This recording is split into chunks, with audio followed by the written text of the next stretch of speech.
go. السلام عليكم ورحمة الله وبركاته. بسم الله والصلاة والسلام على رسول الله.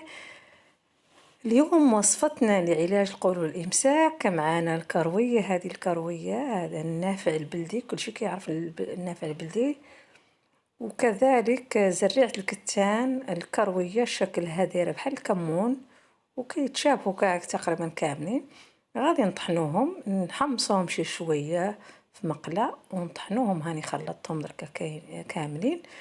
غادي نبقاو نشدو كتشارة يوميا، ملعقة يوميا على الريق.